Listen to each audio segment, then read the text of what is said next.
Hello दोस्तों, मैं ओम शर्मा आप सभी का स्वागत करता हूं हमारे YouTube channel the Avon study पर। तो देखा जाए इस समय यूएसए के अंदर यानी अमेरिका के अंदर क्वाड मीटिंग होने वाली है और यूएसए एक बड़ा ही गेम खेल सकता है, वो भी इंडिया के खिलाफ। वो गेम क्या हो सकता है, यूएसए क्या करने वाला है, सारी अपडेट बताएंगे एक एक करके। तो सबसे पहले ये हमारा टेलीग्राम, ये इसका स्कैन कोड, आप इसको स्कैन करके हमारे टेलीग्राम लिंक से जुड़ सकते हो।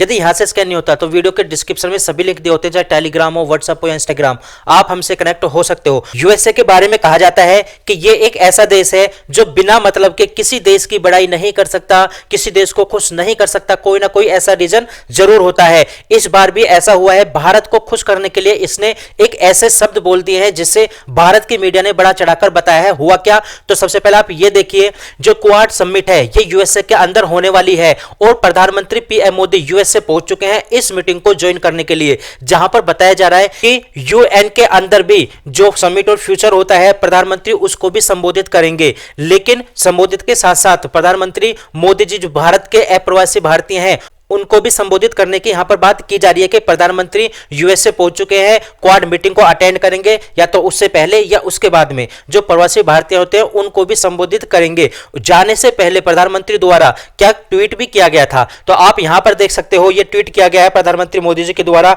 आई will be on a visit to USA, मतलब वो यूएसए के विजिट पर हैं और वहां पर पहुंच चुके हैं और बहुत सारे जो वायरस प्रोग्राम है वहां पर जाकर उनको अटेंड करेंगे। इनका यह भी कहना है जो प्रेसिडेंट बाइडेन है उनके साथ भी काफी ज्यादा जो द्विपक्षीय वार्ता होगी वहां पर भी उसको ज्वाइन करेंगे। लेकिन आपको ध्यान हो, इससे पहले जब प्रधानमंत्री मोदी जी यूएसए गए थे तो एक वीडियो भी इन्होंने ट्विटर पर ट्वीट किया था कि आप यहां पर देख सकते हो कि इस वीडियो में प्रधानमंत्री मोदी जी के द्वारा योगा करते हुए दिखाया जा रहा है। यूएस के अंदर काफी ज्यादा लोग हैं उनको संबोधित करते हुए दिखाया जा रहा है और तो और काफी ज्यादा मीटिंग है यहां पर ज्वाइन की थी प्रधानमंत्री मोदी जी के द्वारा। लेकिन अब बात यह आ रही है, बताया यह जा रहा है कि जब यूएन को संबोधित करेंगे प्रधानमंत्री मोदी जी तो बांग्लादेश में हिंदुओं के ऊपर जो नरसंहार हुआ है, उनके ऊपर जो अत्याचार हुआ है, रेप हुए हैं महिलाओं के, वो भी हिंदू महिलाओं के, मंदिरों को टारगेट किया गया है, यह मुद्दा भी यूएन के अंदर उठाया जाएगा, बताया यही जा रहा है। और आप लोगों को ध्यान होगा यूएसए इस मुद्दे से काफी ज्यादा बचता रहा है।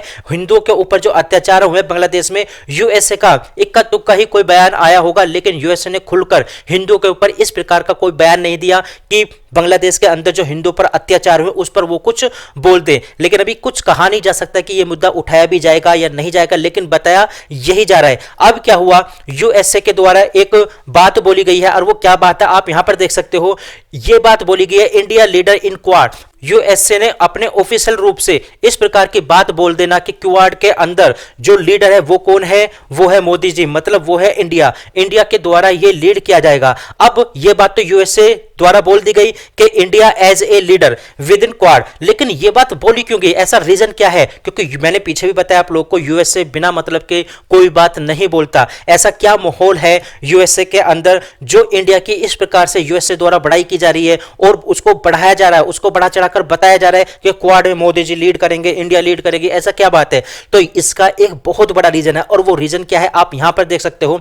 हुआ क्या, आप लोगों को ध्यान होगा, पन्नू का एक केस था जिसमें पन्नू को मारने के लिए आरोप लगाए गए थे कि जो रो एजेंट है वो भी इंडिया के रो एजेंट, उनके द्वारा पन्नू को टारगेट किया जा रहा है। तो ये जो केस है ये केस चल रहा था यूएस की जो निचली अदालतें होती है उसके अंदर। तो उस अदालत ने क्या काम किया, जो हमारे एनएसए हैं यानी नेशनल सिक्योरिटी एडवाइजर है अजीत डोभाल और जो एक्स रो चीफ है उनके खिलाफ समन भेज दिया गया है कि आप यहां पर आइए, आपसे पूछताछ की जाएगी। यह बात देखी जाए बहुत बड़ी बात है, इस प्रकार से उनको समन भेज देना, वो भी निचली अदालत के द्वारा। अब यह अमेरिका को भी यह बात पता है और देखा जाए एक तरह से एंटी इंडिया कार्य है। अब यूएसए भी इस तरह से समझ रहा है कि प्रधानमंत्री मोदी यहां पर आ रहे हैं तो इस प्रकार का माहौल बनाया जाए कि सभी के लोग खुश हैं, कोई प्रॉब्लम नहीं है, इंडिया और यूएसए दोनों साथ साथ है। लेकिन इस प्रकार का समन इसको दबाने की यहां पर कोशिश की जा रही है क्वाड मीटिंग के माध्यम से। लेकिन इंडिया ने क्या काम किया, इस जो समन भेजा गया था इसको पूरी तरह से रिजेक्ट कर दिया है कि हमारा कोई भी ऑफिसर, हमारा कोई भी व्यक्ति वहां पर नहीं जाएगा, कोई सवाल जवाब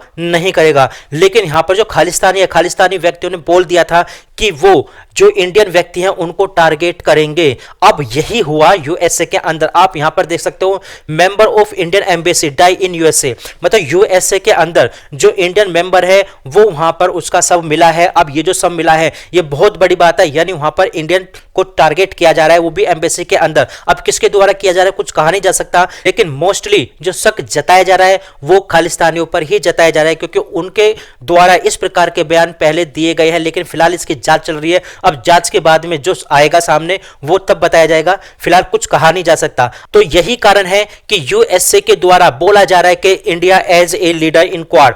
आप समझ सकते हो कि यूएसए के द्वारा इस प्रकार के जो वाक्यों का यूज किया जा रहा है, क्यों किया जा रहा है? कुल मिला के इंडिया को खुश करने के लिए इस प्रकार का वाक्य का यूज किया जा रहा है। लेकिन क्वाड की बात करें तो क्वाड में टोटल 4 देश हैं, यूएसए, ऑस्ट्रेलिया, जापान और इंडिया, यही 4 देश हैं। अब इन 4 देशों में जो मेन देश हैं वो है यूएसए और इंडिया। आप लोग को ध्यान होगी आफ्टर क्वाड यानी क्वाड के बाद स्क्वाड का भी रिफॉर्म किया था यूएसए के द्वारा। क्यों किया गया था? चाइना को काउंटर करने के लिए, वो भी इंडो पैसिफिक रीजन के अंदर। अब क्वेश्चन ये उठता है ये स्क्वाड और क्वाड में अंतर क्या है? तो अंतर इसमें कुछ नहीं है, बस फर्क ये है कि इसमें भी 4 सदस्य हैं, इसमें भी 4 सदस्य हैं। बस ये फर्क है कि इसमें इंडिया के स्थान पर यहां पर कौन है? फिलीपींस है। मतलब इंडिया नहीं है, वहां पर केवल फिलीपींस है, बाकी सब कुछ है और कुछ नहीं है। अब यह माना जा रहा है कि क्वाड मीटिंग के बाद यूएसए का जो मुख्य मोटिव रहेगा वो रहेगा कि वो रसिया और चाइना की निंदा करे क्वाड के मंच पर, जो भारत बिल्कुल भी नहीं चाहेगा। भारत इससे बचना चाहेगा, क्योंकि रसिया भारत का काफी अच्छा दोस्त है पहले से ही, और अब तक भारत और रसिया के रिलेशन काफी ज्यादा अच्छे हैं। और चाइना और भारत के जो रिलेशन है उसमें धीरे धीरे सुधार हो रहा है। अभी रिसेंटली आप लोगों को ध्यान होगा जो भारत के विदेश मंत्री है जयशंकर जी, उन्होंने भी यह बात बोली है कि भारत और चाइना के बीच में जो प्रॉब्लम चल रही थी उसमें लगभग 75% जो प्रॉब्लम है वो बिल्कुल सोल्व हो चुकी है। दोनों देशों के बीच में रिश्ते धीरे धीरे बढ़ रहे हैं और सुधार के कगार पर हैं।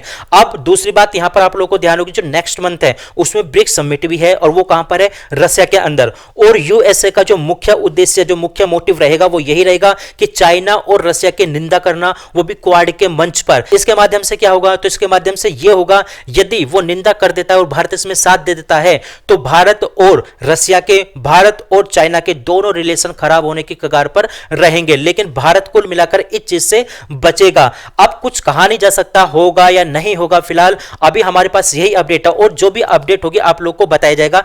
तो हमारे पास ये अपडेट थे। आप लोग क्लास कैसी लगी जरूर बताना, लाइक सब्सक्राइब करना बिल्कुल मत भूलना। Thank you.